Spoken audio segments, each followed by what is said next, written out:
issues. Most of the snow, you see these snowflakes here, snow reports to the east. The storm system is pulling away. Denver's getting pounded with snow now and a wind chill factor of about -4.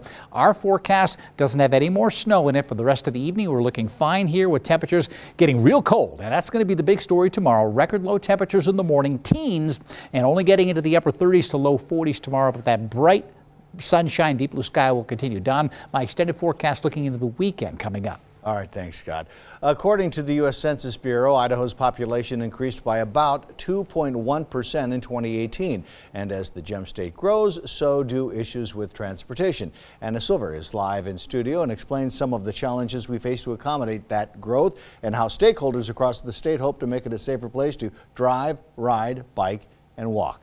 Right, Don. So Idaho leaders are coming together to talk about transportation issues in Idaho. The Idaho Walk Bike Alliance hosted the conference to also talk about design and funding for transportation.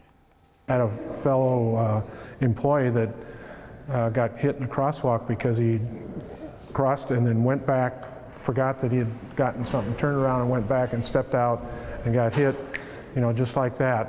And he had, he did something that the driver wasn't expecting. Dave Buttsier with the American Council of Engineering Companies says safety improvements need to be made for driving, riding, biking, and walking in Idaho. The truckers, if you can't see the mirrors, they can't see you. So, there's blind spots in vehicles too. So you've got to be cognizant and make eye contact as much as you can. This issue doesn't just affect cities in the Gem State, but rural areas as well. David Sims, mayor of Bonners Ferry, says members in his community want bike and pedestrian facilities. Get people off of the streets, off of the highways.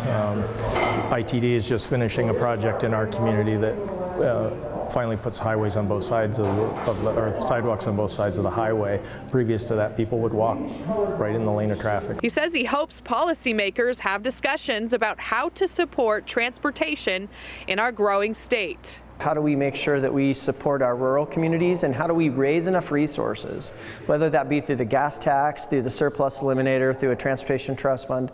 How do we raise enough resources to make sure that the needs of every Idaho citizen is met? And those needs are different in each community, and I think that's what this conversation is about. Well, the conference also brought in truckers, construction contractors, grant managers, city staff, and more. Live in studio, Anna Silver, 6 on your side.